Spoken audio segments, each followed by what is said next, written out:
Muy buenos días, amada iglesia. Por favor, nos colocamos de pie y vamos a leer el Salmo 15. Lo vamos a leer todos a una sola voz. A la voz de 3 iniciamos. ¿Estamos listos? Sí.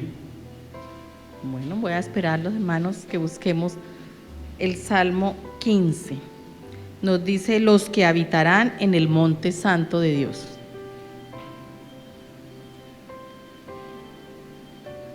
Uno, 2 y 3. Jehová, quien habitará en tu tabernáculo, quien morará en tu monte santo, el que anda en integridad y hace justicia, y habla verdad en su corazón, el que no calumnia con su lengua, ni hace mal a su prójimo, ni admite provecho alguno contra su vecino.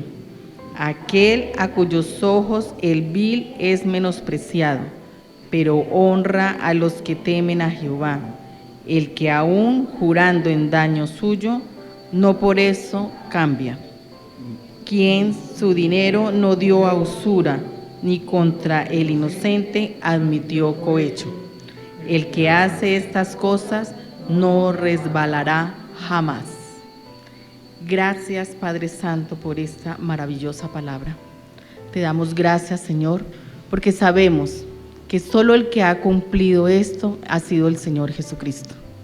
Gracias porque tú lo enviaste a morir en la cruz del Calvario, porque tú permitiste tenerlo en este mundo para que nos diera ejemplo, para saber, Señor, que fue el único que pudo cumplir con estos mandamientos que tú nos has dado, con estas directrices del que habitará en el monte santo.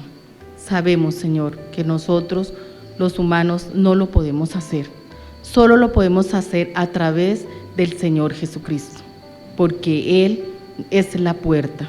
Él nos ha abierto el camino de poder entrar a tu presencia. Ese velo se rompió, Padre Santo, cuando el Señor Jesucristo murió y nos dio la oportunidad de entrar a tu presencia. Hoy te damos gracias por ello. Sabemos, Señor Jesucristo, que debemos seguir tu ejemplo, ese ejemplo maravilloso que nos has dejado, ese ejemplo, Señor, que tenemos que hacerlo cada día, pero que nos cuesta bastante, Señor, pero que sabemos que el Espíritu Santo nos ayudará a estar en ese proceso de santidad y algún día lo podemos hacer, pero solo en ti, Señor Jesucristo, porque tú fuiste el que te sacrificaste, tú fuiste el justo y nos hiciste justos. Gracias por ello, Señor. Hoy te damos gracias, Dios, porque sabemos que estamos aquí todos reunidos como iglesia, como hermanos en la fe, haciendo que podamos, Señor, cada vez en nuestro corazón cambiar lo que tenemos que cambiar, lo que tu Espíritu Santo nos está indicando y lo que en reuniones con nuestros hermanos podemos entender que tenemos que cambiar. Gracias en el nombre de Cristo Jesús. Amén y amén.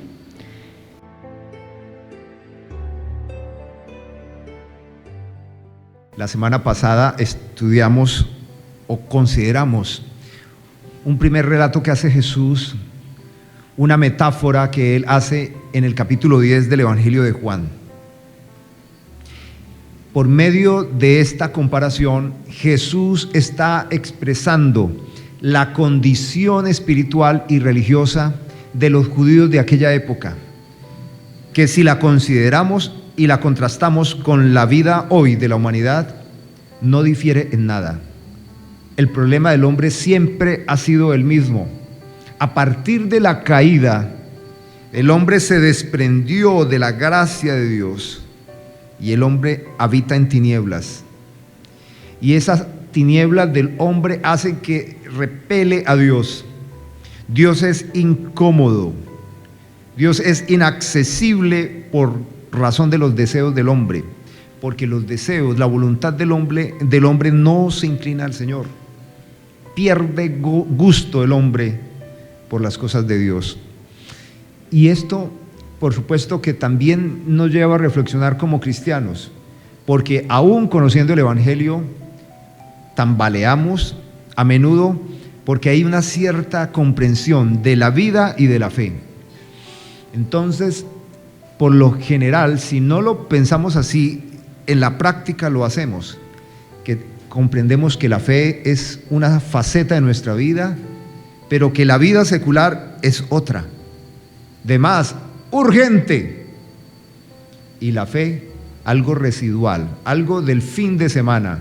¡Qué tragedia! Piense por favor en la decisión más equivocada que usted ha tomado hasta hoy. Le costó, le dejó daños, algunos irreparables tal vez. Piense en eso, ¿cuál fue? Ya lo inmediatamente la pudo escanear, ¿cierto? Lo que duele está muy presente. Nuestras malas decisiones nunca obedecen a la dirección del Espíritu de Dios. Téngalo hoy claro. No podemos decir, estoy pasando esto o aquello porque Dios así lo quiso. No siempre es así. Aunque Dios es soberano y guía al mundo, Él no provoca el pecado en el hombre, ni los errores ni las malas decisiones. Esto tiene que ver con esta comprensión de la fe como un aspecto de la vida y la vida secular como otro. La fe como una necesidad parcial, pero la vida secular como lo necesario y urgente, lo prioritario. Es por eso que hoy domingo vemos desgracia en la gente. ¿Cuál? 6 días de trabajo y hoy domingo siguen trabajando. No tienen tiempo para el descanso, no tienen tiempo para la devoción, no tienen tiempo para la oración, no tienen tiempo para la fraternidad. No lo tienen, porque la fe es residual, no es significativo, no pende la vida y el desarrollo del hombre a partir de la fe, sino que la fe viene siendo como un aspecto de contentamiento o una terapia. Esto es un gravísimo error. La comunidad judía, en el tiempo en que Jesús estuvo entre ellos, vivía una mala interpretación de la fe. Tan mala que hemos visto en el Evangelio de Juan varios relatos que nos dejan ver el pensamiento tan extraño de la gente. Por un lado, lo que siempre sucede, ¿no? Las necesidades, las enfermedades, las dificultades, y personas muy enfermas clavadas a un andén al lado de un pozo de aguas sucias residuales, esperando que se mueva para lanzarse y ser sano. Las ideas, mitos urbanos, las ideas esotéricas, y cuántas personas esperan que en invierno aparezca en la humedad de la pared el rostro de la Virgen del Agarradero, así se prenden de algo y les pueda aliviar sus necesidades. Pero también nos cuenta relatos, por ejemplo, de un hombre que tenía 38 años con una parálisis. Según las palabras de Jesucristo, esto tiene que ver con una conducta pecaminosa. Jesús le sana y más adelante se lo encuentra en el templo y le dice: hombre, has quedado sano. Sí, Señor. Bueno, no peques más, para que no te pase algo peor. Esto nos deja inferir que 38 años de una afectación física gravísima por una conducta pecaminosa. Más adelante vemos lo siguiente: van pasando Jesús con sus discípulos huyendo, que pretenden matar a Jesús. Se detiene un poco, los discípulos señalan a un hombre ciego de nacimiento y le dicen: oiga, Señor, qué tristeza la vida de este hombre, qué lástima. ¿Quién pecó, él o sus padres, para que tenga tal desgracia? Y Jesús dice: ni él ni sus padres. Esto tiene que ver con un propósito para la gloria de Dios. Ahora, esta idea no solo era de los discípulos, tal vez de los discapacitados, sino que al final del relato, los fariseos, las autoridades, los maestros de la fe de la época, juzgan a este hombre que había sido sanado y le dicen: tú tienes demonio, eres pecador toda la vida. Y ellos dejan vernos en el texto que ellos eran los que enseñaban eso, que las personas vivían desgracias por causa de sus pecados. Fíjese cómo las ideas de aquella época siguen siendo las mismas de hoy, y las personas entre todo esto pueden ver la vida cristiana como algo opcional, el crecimiento espiritual como algo en algún estadio de la vida. Y los más grotescos dicen: voy a vivir mi vida como quiera, me gustan las adicciones, el desorden, cuando tenga 80 años yo me voy a componer. Así más o menos dice una canción del mundo. Es el pensamiento de la gente. Ahora, Jesús usa una parábola y la vimos la semana pasada, el redil. Dice así: de cierto os digo, el que no entra por la puerta en el redil de las ovejas, sino que sube por otra parte, ese es ladrón y salteador. Pero el que entra por la puerta, el pastor de las ovejas es. Esto lo dice el Señor Jesucristo porque quiere dejar una claridad de lo que está sucediendo. Lo que Él está diciendo es que la comunidad judía tenía unos pastores, tenía una formación religiosa, pero que esa formación religiosa no era auténtica, no era genuina, era un fraude religioso. Y compara esa condición y a estos líderes religiosos como ladrones y salteadores. Y luego Jesús afirma en el versículo 2: pero el que entra por la puerta, el pastor de las ovejas es. Y por supuesto que Él está hablando de su mensaje, que es el mismo mensaje que Juan el Bautista grita en las calles y al lado del río: arrepentíos porque el reino de los cielos se ha acercado. Reconcíliense con Dios, vuelvan al Señor.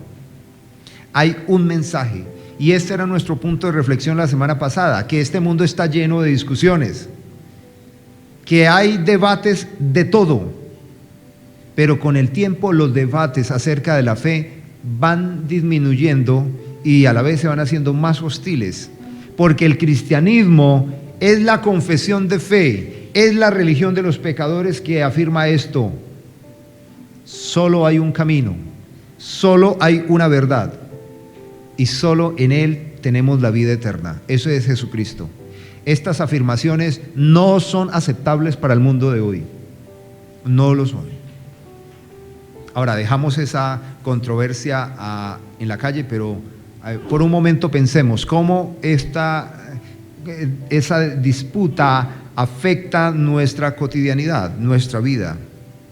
Pues creo yo que es en lo que les estoy hablando, que muy a menudo consideramos la fe como algo esporádico, residual, no tan relevante en nuestras vidas, y nos encargamos de los afanes y afanes de la vida. Los afanes angustian, ahogan y le quitan a la persona la oportunidad de crecer en lo fundamental. Si una persona no desarrolla una alta espiritualidad, la persona va a vivir muy mal. Y esa alta espiritualidad no se desarrolla con yoga, caminando descalzo en el bosque. Esa espiritualidad solo se puede vivir y desarrollar es en aquel que dijo: yo soy el camino, la verdad y la vida. Jesucristo presenta en este momento un informe para todos y en todo tiempo presente de la condición espiritual de los judíos de esa época. Ahora vamos a tratar el versículo 7 en adelante. Ahora Él continúa usando comparaciones, pero ahora Él va a decir lo siguiente: volvió pues Jesús a decirles: de cierto os digo. Recuerde que de cierto es sin lugar a dudas.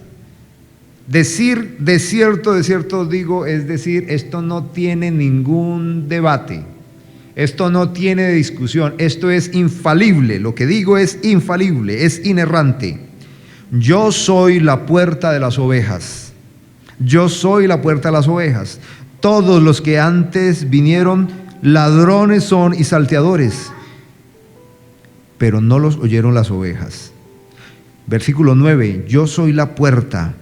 El que por mí entra será salvo. Entrará y saldrá y hallará pastos. El ladrón no viene sino para hurtar, matar y destruir. Yo he venido para que tengan vida y para que la tengan ¿cómo? Y la tengan en abundancia. Yo he venido para que tengan vida y la tengan en abundancia. Y cuando leemos estas palabras de Jesús, Él divide al mundo, ¿cierto que sí? Divide al mundo, pero de una forma inmisericordia para aquellos que esperan que hayan conciliación, ideas. Porque lo que hoy se discute en todo problema es: aceptemos la razón de cada quien. Cada uno tiene la razón, cada uno tiene una verdad. Conciliemos. Jesús no está conciliando. Él está diciendo que solo Él es la verdad. Y Él está diciendo aquí: yo soy la puerta. En otra ocasión Jesús dice: yo soy la puerta estrecha. ¿Recuerdan ustedes? Yo soy la puerta estrecha, difícil. Muchos procuran entrar, pero no podrán. Y es como paradójico esto que dice Jesús, porque la idea de Dios es un Dios lleno de misericordia, amplio en perdonar, que está con sus brazos extendidos para todo aquel que quiere venir. Y por otro lado Jesús dice: yo soy la puerta estrecha. Muchos quieren entrar, pero no podrán. ¿Paradójico? No es paradójico, de ninguna manera. Lo que Jesús está diciendo es que Él es la entrada y que hay una posibilidad para todo el que cree, pero es muy difícil, y es muy difícil por una razón: ¿qué demanda Dios para entrar por esa puerta? Y las religiones dicen que seas altamente moral. Las religiones dicen que cumplas todos los preceptos que institucionalmente, religiosamente establecemos. Y los que quieren hacerse mesiánicos y los adventistas del séptimo día dicen: y por esa puerta solo entra quien cumple los preceptos de la ley mosaica, el guardar el Shabbat y todas las dietas y demás. Y el apóstol Pablo nos afirma en la carta a los Romanos que la ley del Señor nuestro Dios perfecta, es imposible cumplirla. De eso se trata cuando Jesús dice que Él es la puerta, pero que Él es una puerta estrecha. En Mateo capítulo 5, muy conocido el sermón de la montaña, podemos hallar claridad de las demandas de Dios para que alguien pueda cruzar esa puerta. Bienaventurado o dichoso, feliz, los pobres en espíritu, porque de ellos es el reino de los cielos. Bienaventurados los que lloran, porque recibirán consolación. Bienaventurados los mansos, porque recibirán la tierra por heredad. Bienaventurados los que tienen hambre y sed de justicia, porque serán saciados. Bienaventurados los misericordiosos, porque alcanzarán misericordia. Bienaventurados los de limpio corazón, porque verán a Dios. Bienaventurados los pacificadores, porque serán llamados hijos de Dios. Bienaventurados los que padecen persecución por causa de la justicia, porque de ellos es el reino de los cielos. Bienaventurados seréis cuando por mi causa os insulten, os persigan y digan toda clase de mal contra vosotros, y mintiendo, ¿no? Gozaos y alegraos, porque vuestra recompensa es grande en los cielos, pues así persiguieron a los profetas que vivieron antes que vosotros. Y no piense que el sermón de la montaña es un sermón de oficios, tareas moralizantes, no. Jesús está hablando aquí de una persona que es vulnerable, enteramente vulnerable. Una persona que reconoce toda la incapacidad que hay en él. Por lo tanto, se encuentra en una condición de total pérdida y va a Cristo y llora a Cristo.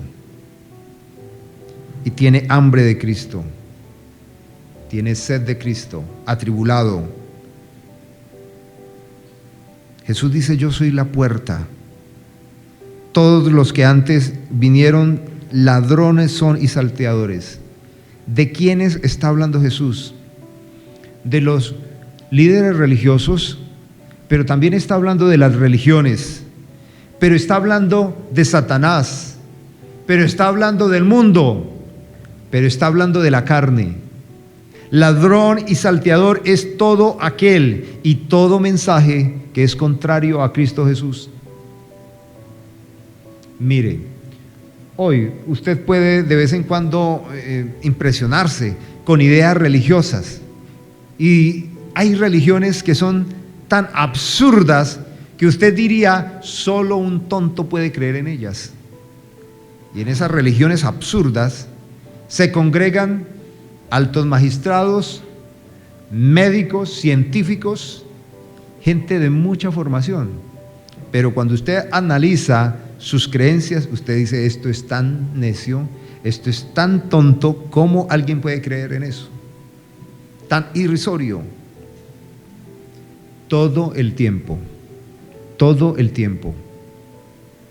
en la historia de la humanidad ha habido ideas tan absurdas. ¿Recuerdan la primera idea? La más necia, la más tonta. Nadie debería haber creído eso. ¿Quién podría creer las palabras de Satanás? Adán y Eva vivían en la gracia de Dios, en la plenitud que un mortal podría, en la máxima. Y creen las palabras de Satanás. Y esa es la religión, ese es el engaño. Satanás, el mundo y la carne están constantemente hablando a su corazón, guiándole a una vida que es contraria a la de Jesucristo. Jesucristo dice, estos que antes vinieron, estos son ladrones, son salteadores. Pero fíjese, Él dice que las ovejas de Él no los oyeron. ¿Y de quién habla? ¿De quiénes está hablando? Puede leer Hebreos capítulo 11 y hay una lista muy limitada de los héroes de la fe. Es limitada porque ahí no están todos, pero muchos hijos de Dios no creyeron, no aceptaron y no convivieron con las palabras de Satanás, del mundo y de la carne. Las ovejas siguieron a Jesús, han seguido a Jesús y lo seguirán hasta el fin de los tiempos. Dios tiene un pueblo. El buen pastor tiene un rebaño. La iglesia de Jesucristo tiene unos feligreses. Jesucristo tiene una novia a lo largo de los tiempos. ¿Es usted parte de ese pueblo del Señor? ¿Cómo lo puede usted asegurar? Porque hay un fuego en su corazón, el fuego de la palabra de Dios, porque se interpreta sin ninguna angustia, sin ninguna preocupación, como una hija o un hijo de Dios, porque la palabra de Dios le atrae, porque la oración satisface su necesidad de ser escuchado o escuchada por Dios. También Jesucristo dice que hay un ladrón y que hay unos ladrones, que es un ladrón, que es un salteador. En 2 de Corintios capítulo 4, versículo 1 al 4 leemos acerca de esto. Vaya por favor conmigo.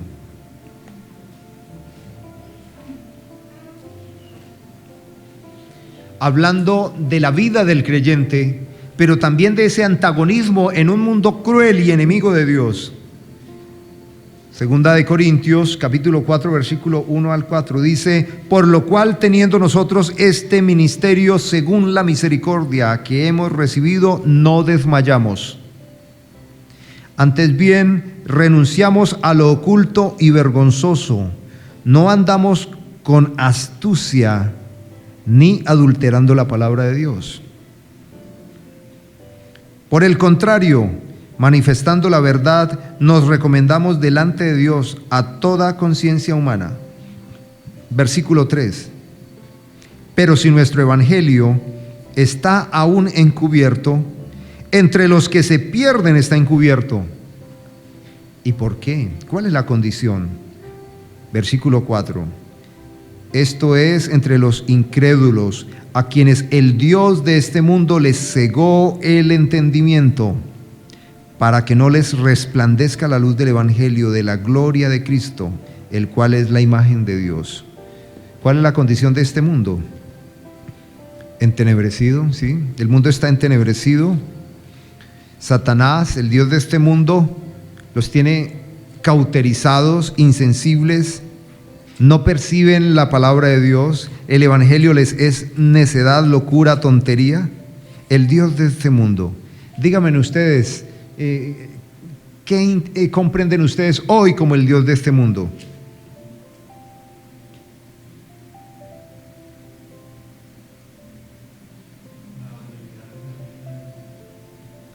El Dios de este mundo es la razón por la cual se esfuerza, vive, lucha el ser humano. El dinero es una de las expresiones del Dios de este mundo. ¿Es así? Cada vez nos quedamos más aterrados que el hombre le resta valor a su ser por adquirir dinero. La persona se autodestruye por adquirir dinero.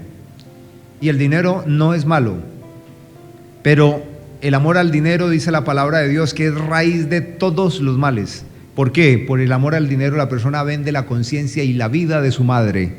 ¿Así es o no? Podemos ver también el Dios de este mundo. ¿Qué es Dios de este mundo? Las banalidades, el consumo.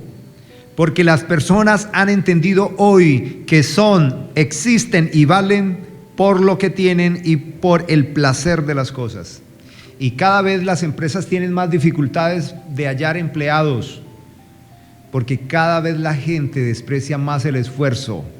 ¿Qué quiere la gente? Lo gratificante, el hedonismo, el placer de los sentidos al menor esfuerzo, al menor costo. Podemos seguir hablando más de los diferentes ángulos de lo que puede ser el Dios de este mundo. Marta, la internet no es el Dios de este mundo, como tampoco es la televisión, pero es un medio muy eficaz para el mundo influir en nuestra vida. De manera pues que lo que dice el apóstol Pablo es que nosotros como hijos de Dios tenemos un evangelio que hemos recibido, una gracia del Señor, y que nos privamos de leudarlo, nos privamos de usar el evangelio como un medio persuasivo engañoso. ¿Qué es lo que Jesús está aclarando con estas comparaciones que él hace? Pero luego él dice Pablo, guiado por el Espíritu Santo, que este mundo está entenebrecido. Satanás ha cegado al mundo. ¿Y cómo ha cegado al mundo? Porque el mundo se siente satisfecho. El mundo no es víctima. Alguien diría, pues Satanás ha cegado al mundo. El mundo quisiera volver a Dios, pero es que hay tanto sufrimiento, hay tanta maldad, la gente está tan ocupada de salvar la vida que no tiene tiempo de pensar en el Señor. No es así. Romanos capítulo 1, versículo 21 dice así: ya que habiendo conocido a Dios, no lo glorificaron como a Dios ni le dieron gracias. Al contrario, se envanecieron en sus razonamientos y su necio corazón fue entenebrecido. Está hablando de los hombres, de los seres humanos, hombres y mujeres aquí en esta tierra. Versículo 22, pretendiendo ser sabios o aspirando a ser sabios, se hicieron necios y cambiaron la gloria de Dios incorruptible por imágenes de hombres corruptibles, de aves y de cuadrúpedos y de reptiles. Es vergonzoso ver a la gente hoy adorando un árbol, adorando a la tierra, adorando al fuego, adorando al agua, adorando a los animales, adorándose a sí mismos. Y dicen, sí, creo en Dios, yo soy Dios, tú eres Dios, la tierra es Dios, todas las fuentes energéticas son Dios, porque cada uno somos en el fondo una chispa, una partícula divina. Decidieron no tener en cuenta a Dios. No crea usted que el hombre es víctima. Jesús dice: yo soy la puerta, y la puerta por donde debe entrar las ovejas y salir. En el versículo 10 dice: el ladrón no viene sino para hurtar, matar y destruir. ¿El ladrón viene a qué?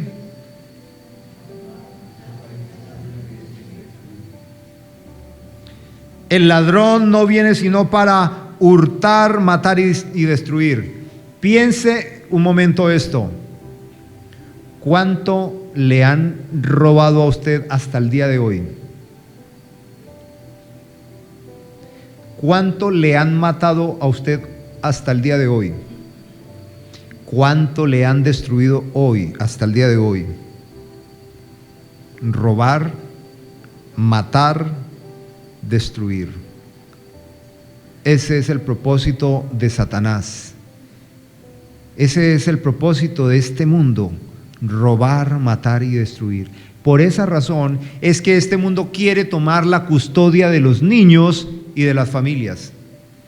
Porque a una persona se le empieza a robar, a matar y a destruir a temprana edad. Y si se logra a temprana edad, ya hacen de esa persona pedazos, despojos, un ser lleno de ira, alguien que se crece golpeando al mundo, odiando al Señor. El ladrón vino a eso. Interpretemos aquí ladrón en varios sentidos. Primero, Satanás, el mundo, la carne, pero el contexto de esta afirmación de Jesús es la falsa religión, el falso mensaje de los fariseos, de los escribas, de los sacerdotes de aquel momento. Ellos representaban la orientación, la pastoral de los judíos. Él está confrontando a esta comunidad, pero en general obedece el mensaje a lo mismo. Todos aquellos mensajes engañosos que atrapan al hombre, lo desvían del Señor. Robar, matar y destruir. Usted y yo nunca deberíamos tener ninguna dificultad, ninguna lidia para orar, para meditar en la palabra de Dios y para congregarnos. No debería ser. Nadie debería preguntarse el sábado: ¿voy mañana al culto? Nadie debería preguntarse el jueves: ¿voy a estudiar teología? Nadie debería preguntarse: ¿leo la Biblia? Nadie debería preguntarse: ¿oro? Nadie debería preguntarse: ¿me congrego? ¿Me relaciono con el cuerpo de Cristo? Esas preguntas no deberían existir en un creyente. Para el cristiano todo eso debe ser parte de su vida, parte de su ser. Entonces el hombre ve la fe y su desarrollo espiritual como algo de menor importancia.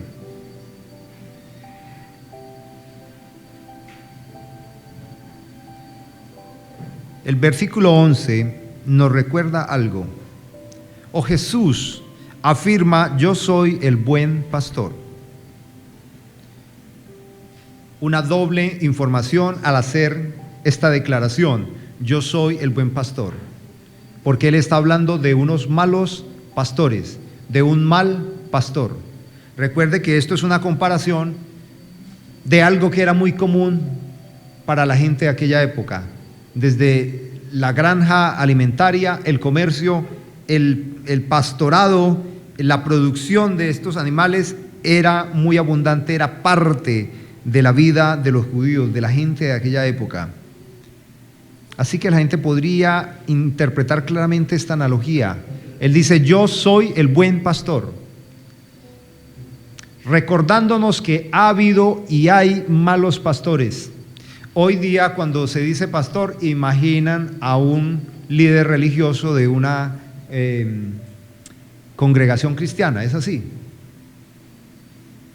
Pero en ese entonces no lo pensarían así. La gente interpreta la comparación, la analogía, el buen pastor. Y él más adelante nos va a decir que hay un mal o malos pastores. Y lo compara de esta manera. Él dice: el asalariado ve venir al lobo y ¿qué hace? Sale corriendo. Me hace recordar a mí un hombre ejemplar, alguien a quien Dios juzgó de la siguiente manera y se quedó en en la historia como una medalla de honor. Dice que David fue un hombre conforme al corazón de Dios. Pero siendo él un niño, pastor de ovejas, hay unos datos admirables: que él cuidaba las ovejas y que en algunas ocasiones llegaban osos o animales feroces. ¿Y David qué hacía?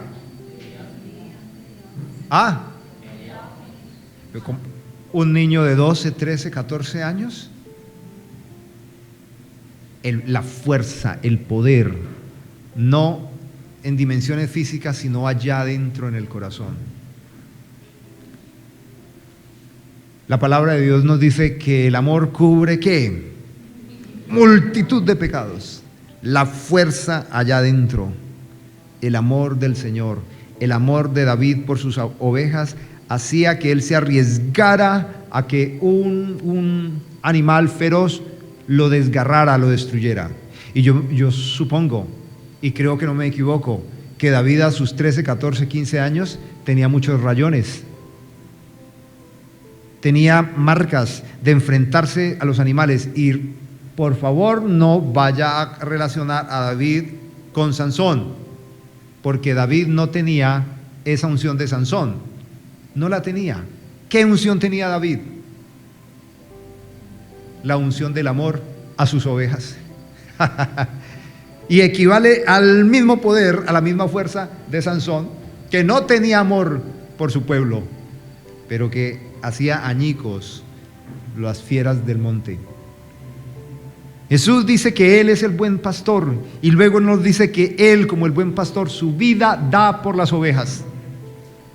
Lo que hacía David siendo un pastor de ovejas era poner su vida en protección de sus ovejas.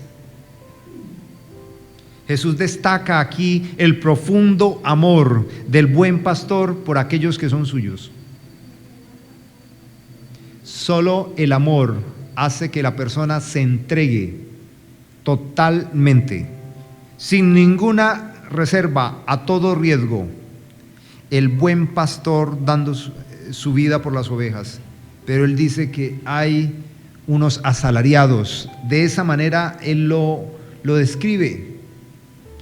¿Cómo lo encontramos ya en el contexto de la fe cristiana? Hoy, esos asalariados pueden ser diferentes servicios, pero ya tenemos que insertarlo es en el contexto de la iglesia, porque habla de un redil y habla de un cuidado. Y tenemos varias cartas en el Nuevo Testamento que de manera muy escueta demandan, confrontan, encaran religiones, doctrinas de demonios y hombres que se hacen pasar por líderes espirituales.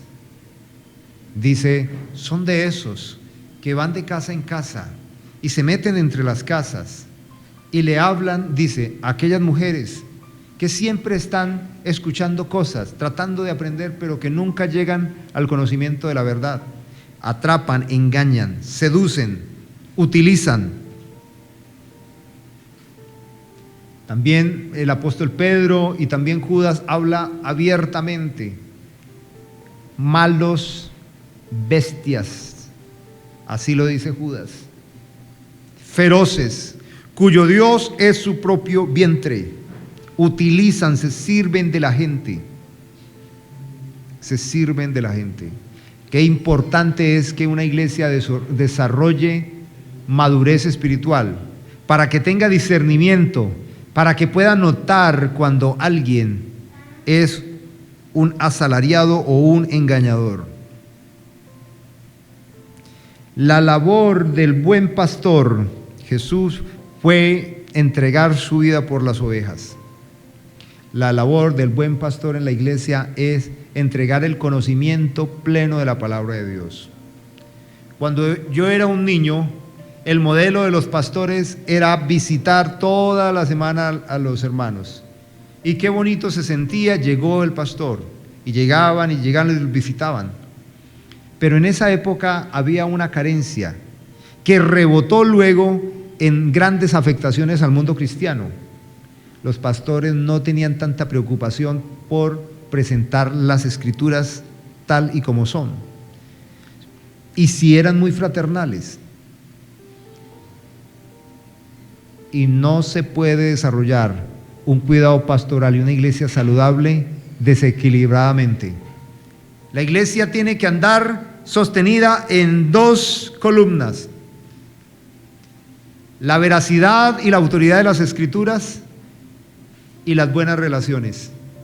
Pero las buenas relaciones no van a sostener a nadie en el momento de la debilidad. Se necesitan esos dos aspectos.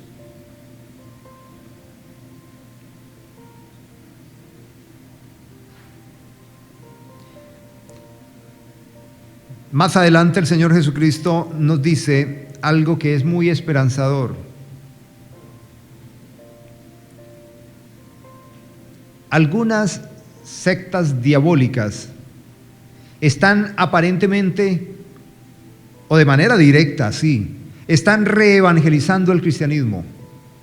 Están hablándole a los cristianos evangélicos y les están diciendo que han estado engañados, que han estado en un grave error, que se han perdido de las grandes y maravillosas bendiciones de Dios al descuidar todos los estándares que Dios exige en el Antiguo Testamento.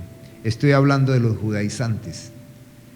Me he quedado impresionado escuchar de personas que crecieron en el Evangelio y hoy están diciendo: estamos equivocados.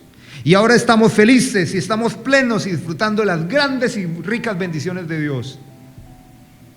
Están tratando de hacerse judíos. A lo único que llegarán es a ser jodidos, pero no judíos. No es posible. No es posible. Y si así fuera, esto no es la puerta. Fíjese cómo el Señor Jesucristo se presenta como el único medio para la salvación.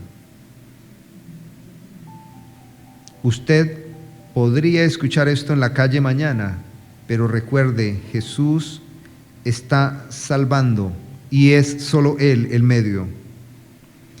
Jesús dice, y lo podemos leer en el versículo 16: tengo además otras ovejas que no son de este redil. ¿Cuál redil? Está hablando de los judíos. Ese redil son los judíos. De eso es que dice Juan capítulo 1 versículo 12: a lo suyo vino. ¿Qué es lo suyo? La comunidad judía. La salvación de Dios vino a través de los judíos. ¿Es así o no?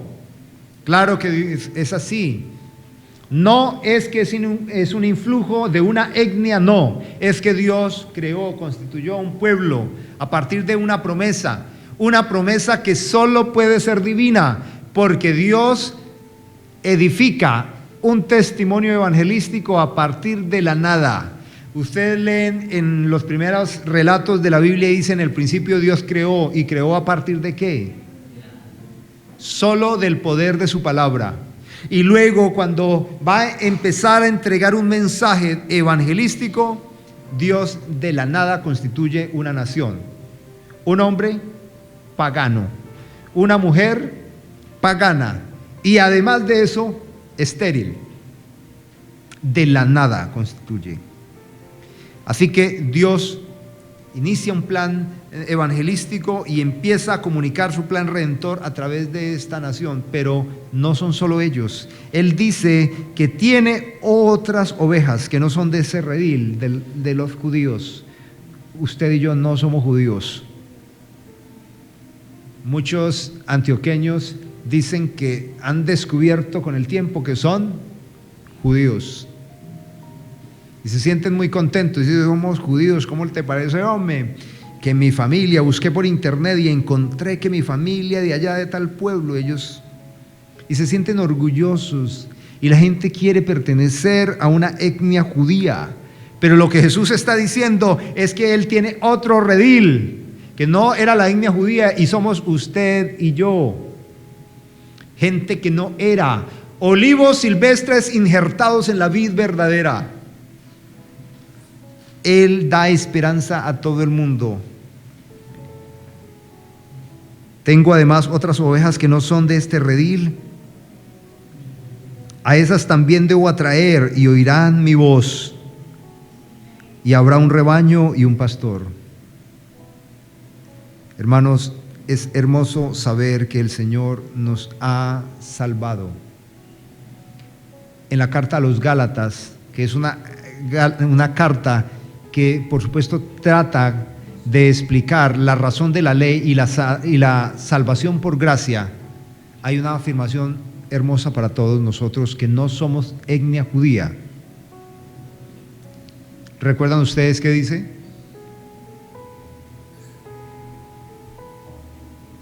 ¿Qué dice?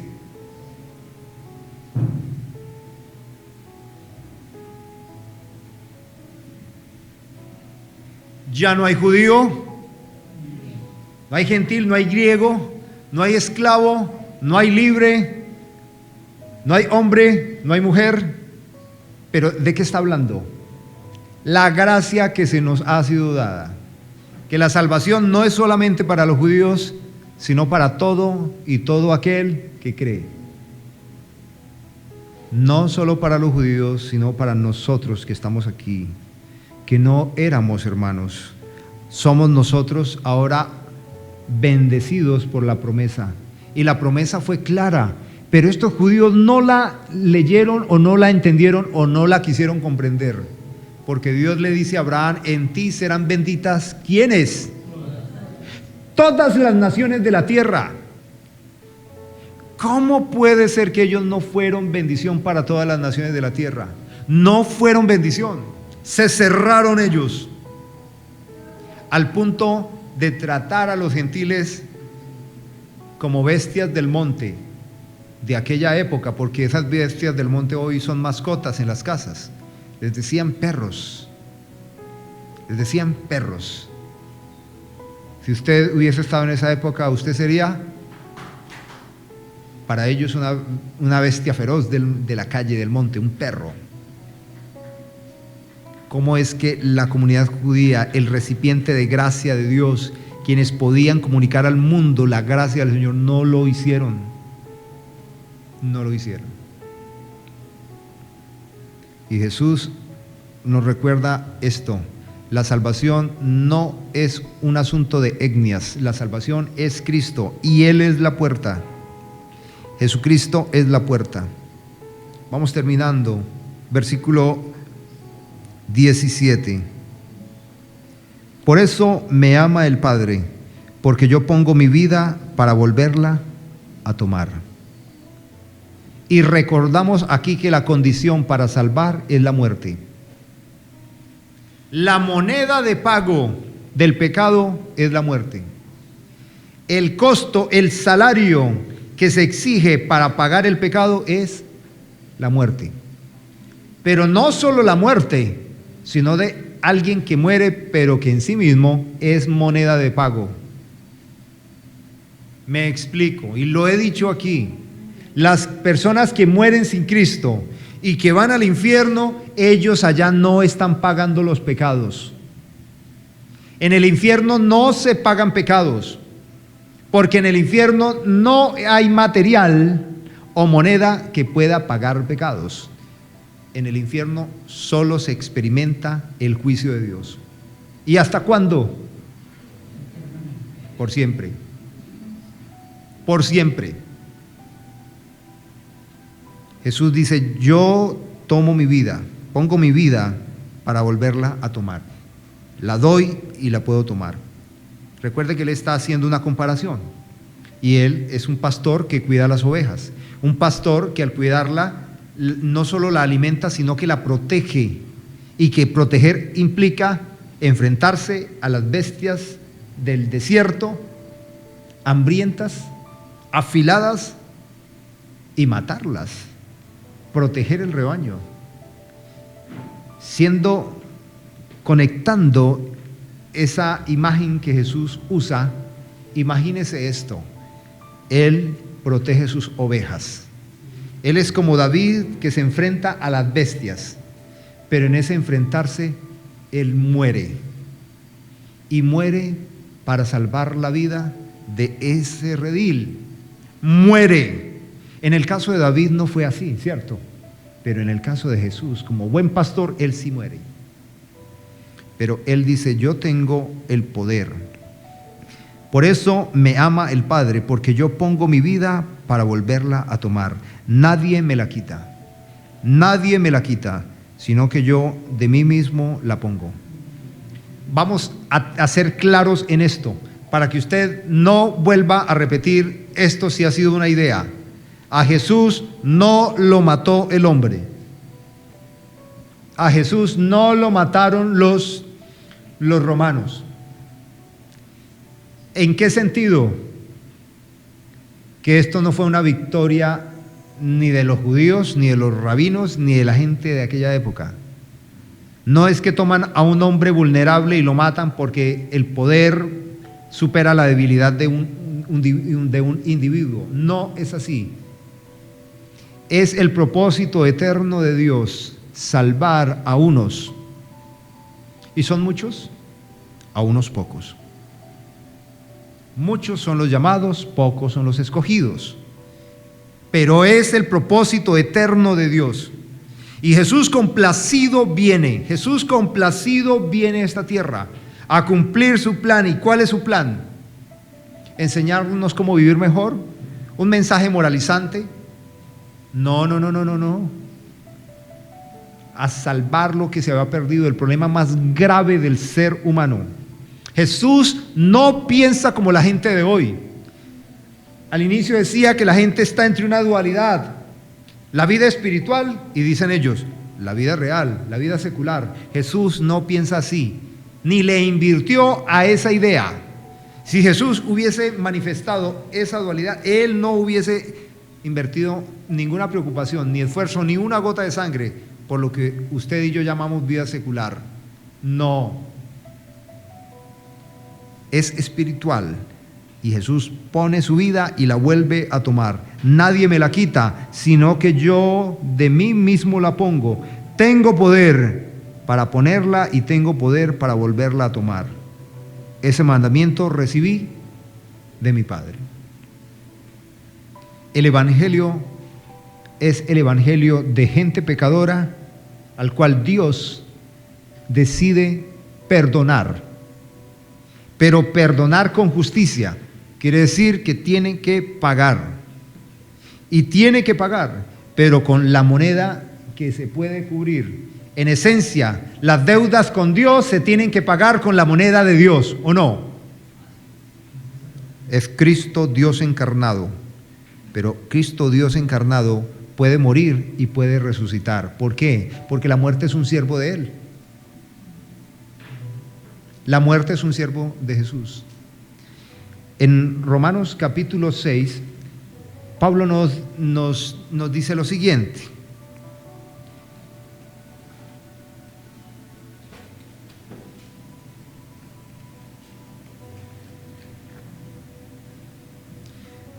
Capítulo 6, versículo 5. Si fuimos plantados juntamente con Él en semejanza de su muerte, o sea, la iglesia fue plantados con Cristo en su muerte, así también lo seremos en la resurrección. El Evangelio no tiene ningún significado, no tiene poder si no hay resurrección. No tiene ningún significado. Además, no vale la pena ser buena gente en esta vida si todo termina en una muerte. ¿O no? Porque este mundo y esta vida es injusta. Y todo aquel que no cree en Dios llega a esa lógica. Esta vida es injusta.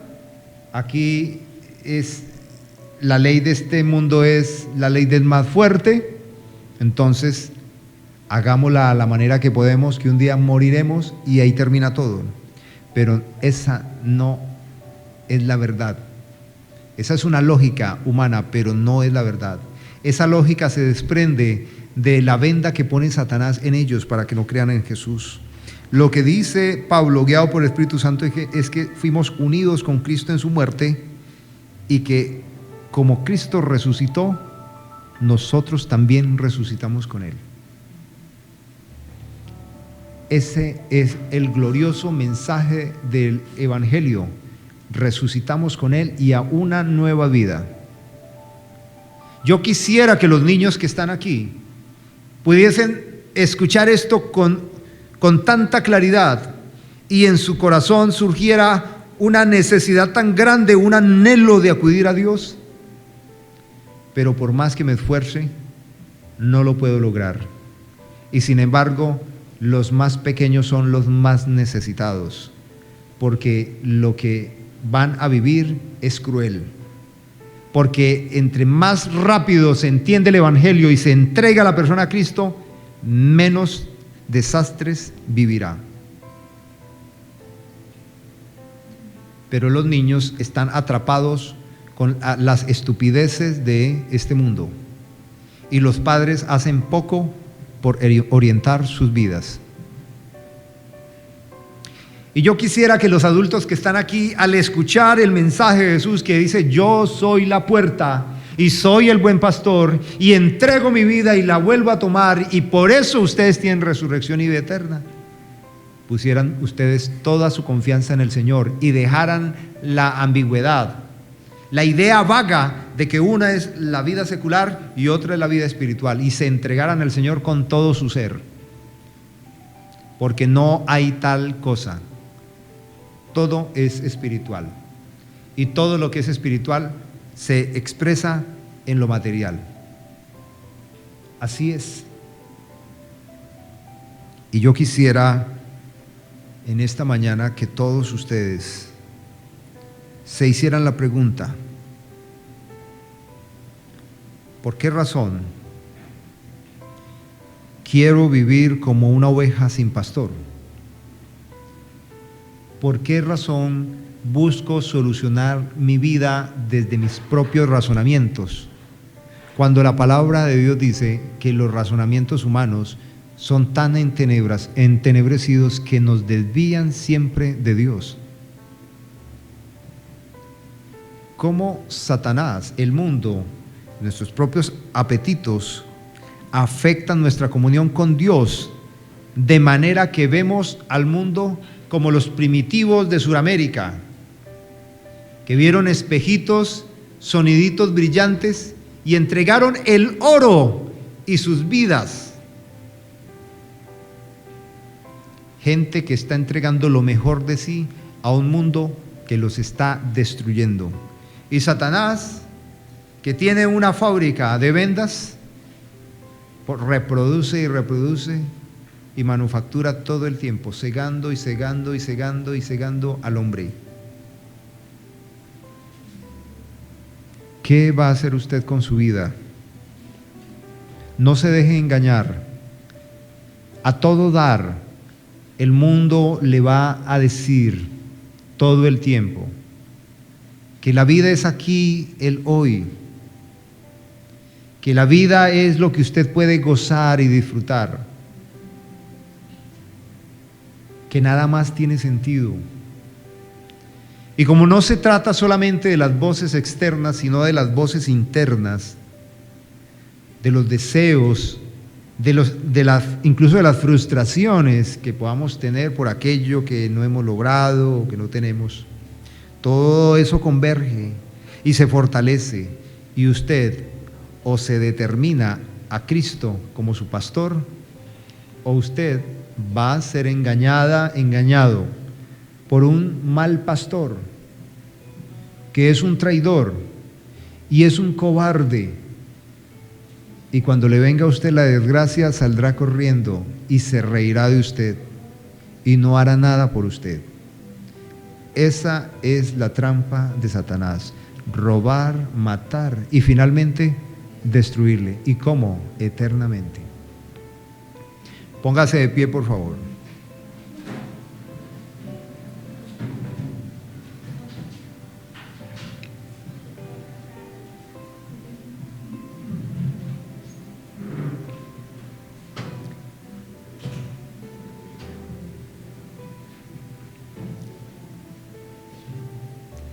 Este momento de disertación tiene que afectar su vida para que haya tenido sentido, valor, el ver invertido esta mañana aquí. Así que usted debe llevar esa palabra de su mente a su corazón. y debe reconocer al Señor que usted no la puede digerir, necesita la asistencia del Espíritu de Dios. Cierra sus ojos y con sus propias palabras ruegue al Señor que Él produzca en usted el querer como el hacer por su buena voluntad. Oh Dios, estamos en esta mañana aquí y me alegro, Señor, que nos permites vernos como hermanos.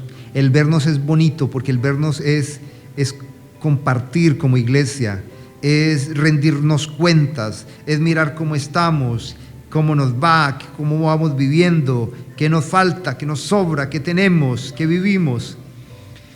Y Señor, son muchas las inquietudes y también las necesidades de los que estamos aquí.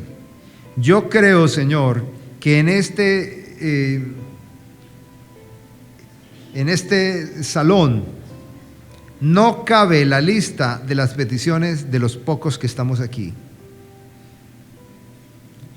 Pero Dios, la más importante, que esta palabra no llegue vacía, que produzca el fruto para el cual tú la has enviado. Tal vez de todo lo que les he comunicado a los hermanos, un punto, una palabra, un momento de reflexión es el indicado para cada uno de ellos. Te ruego, Espíritu Santo de Dios, que convenzas, que bendigas, que fortalezcas, que llenes. Estamos aquí, Espíritu Santo, en tu presencia, porque Jesús, al ascender, al resucitar y al estar unidos con Él, nos dejó tu presencia, tu persona, y podemos orar y decir: Espíritu Santo, trae en nosotros seguridad, certeza, convicción. Jesús, gracias por recordarnos hoy que tú eres la puerta, la verdadera y la única puerta. Y que tú no solo eres la puerta, sino que eres el buen pastor. Y que no solo eres el buen pastor, sino que eres el protector, absolutamente comprometido con nuestra vida, al punto de entregarte, luchar con las fuerzas del mal, pagar nuestro pecado, entregar, derramar tu sangre, morir por nosotros. Pero como tú eres Dios, Cristo, al tercer día resucitar. Todos aquí, que somos tus ovejas, tenemos la vida eterna porque tenemos a Cristo que lo es. Bendice a tu pueblo, Señor. Que ninguno se avergüence de la fe que ha sido dada. Que ninguno viva esta semana como viven los impíos. Que ninguno, Señor, agravie al otro. Que ninguno enseñe un evangelio caído. Que ninguno se sienta solo, desamparado, desprotegido.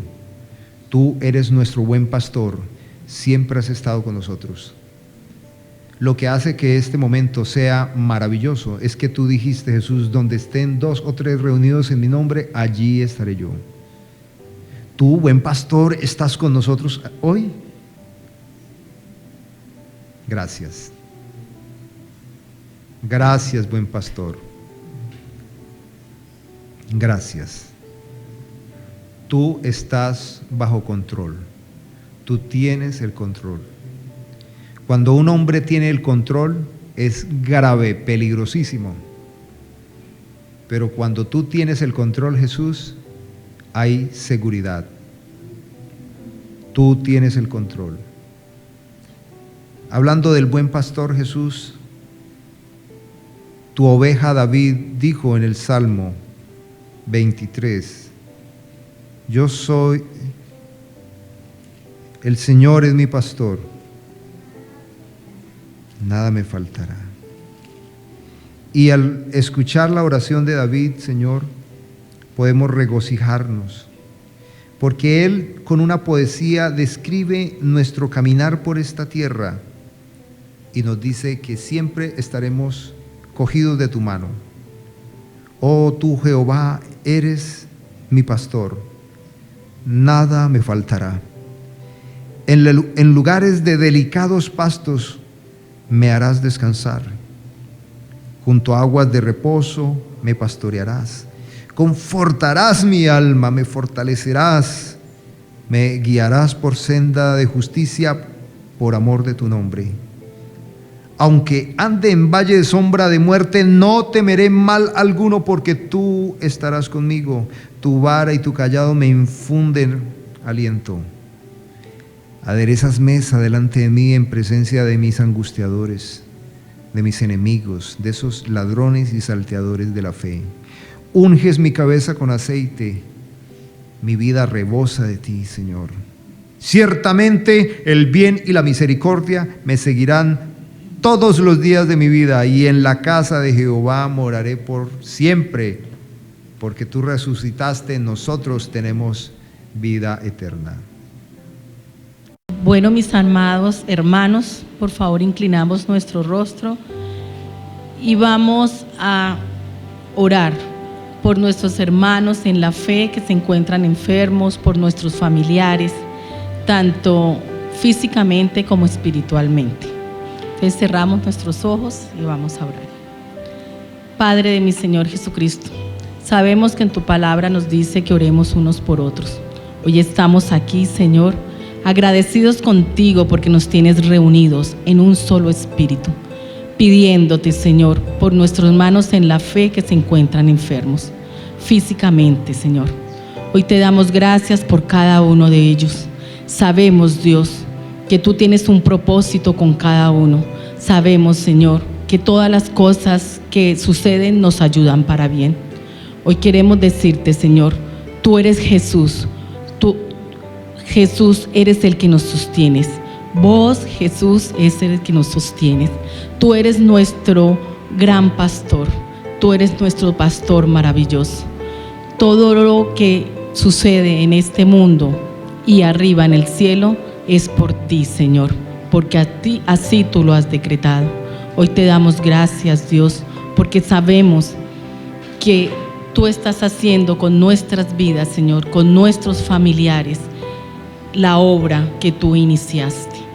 Te pedimos, Señor, por nuestros familiares que están alejados de ti, que no se han acercado a ti, Señor, que sabemos que el Señor Jesucristo ha muerto por cada uno de ellos y a los que ha elegido, Dios. Hoy te pedimos que tengas misericordia de nosotros y de cada uno de ellos, para que ellos puedan entender tu palabra, para que ellos puedan, Señor, llegar a ti y poder, Señor, hablar contigo, orar, alabarte, adorarte, Señor. Hoy te damos gracias por cada una de esas personas que llevamos años orando, Señor, que llevamos días orando por ellos, pero que tú eres el que tienes el control. Tú eres el que sabes, Señor Jesucristo, si son elegidos o no, pero nosotros seguimos clamando por ellos, por su sanidad física, también por su sanidad espiritual, Dios, de esas personas que aún no han llegado a tu redil. Tú eres, Señor, nuestro gran pastor. Hoy te damos gracias, Señor Jesucristo. Gracias, Padre Santo, y gracias, Espíritu Santo de Dios. Amén y amén.